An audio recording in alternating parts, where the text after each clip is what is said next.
We're joined now by the Honorable Suzan Johnson Cook. She's held a lot of impressive titles. Among them, she was chaplain of the NYPD on September 11, 2001. So good to be with you. I thank you for coming on the show tonight. Thank you for having me.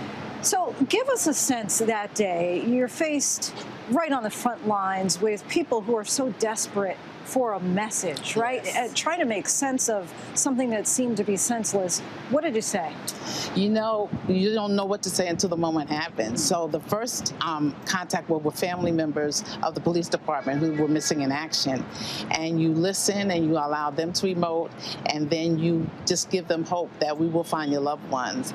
Then we came down to what's now called Ground Zero, and actually there were firefighters and others who were trying to rescue, and there were people who had made a makeshift hospital right behind where we're standing, and they were depressed because no one had been brought in. This is at 10 o'clock at night, and nobody had been brought in, and so they said, will you pray with me? And for that moment, it didn't matter whether you're black or white, what your religion was, we formed a circle with firefighters, medical personnel, ministers, and we began to pray that there would be some rescue efforts and not recovery at that point, and that everyone would come out safely.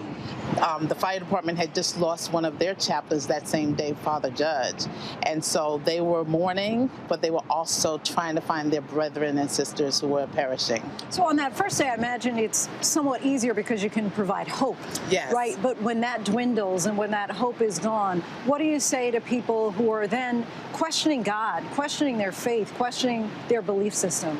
You begin to say that God is present in every situation, and that God was with your loved ones, and God is with you now, even through all of this. One of the special groups that called us in the subsequent days were the 911 operators, who had been on the phone with people on their last moments, at their last breaths. And they had asked the people who were perishing, asked the 911 operators to please notify my family.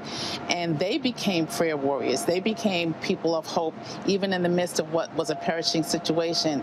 And so I say for those subsequent days, you say that God is everywhere, and you say that God is with you even in this situation. And we find hope even in the smallest places. In the midst of the despair. Mm-hmm. Any particular memories that you have that maybe even were hard to shake over time of people who were just brought to their knees with devastation? Well, you know, today we honored some 911 operators, and the moment they began to speak and they teared up, all of the memories flushed in our minds again. And so every moment was hard, particularly the funerals, because we began to go to firefighters and police officers. The city became one. And so every funeral, every day was harder to watch the families, but to watch your cohort, your colleagues who would just be in tears. Every moment was very hard. And for the chaplains, you know, we were called, because it used to be separation of church and state, but we were called in places that we had not been before, and to try to speak faith to people who did not have it, to say, hold on, have some holding on power. So all those moments were hard. And I remember the 60th day pulling over to the side of the Bronx River Parkway, and I just cried, because it was like I had had all the tears of everyone else who couldn't cry. And so I cried, and from that moment, I remember how painful that was and how important post-traumatic stress training is, because none of us were prepared for that moment. You also worked as a bridge, basically, between a number of different diverse communities, the NYPD and those of the Muslim community, Arab community.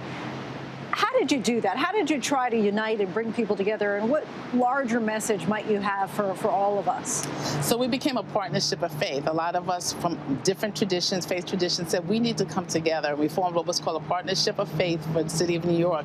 And we began not to just respond to traumatic situations, but we said we need to get to know each other. So we had Seders in Baptist churches, and we had Muslims preaching in Jewish temples. And what began to happen is we had relationships form, and we understand that bridges are only formed when you have somebody to touch someone on the other side of that bridge.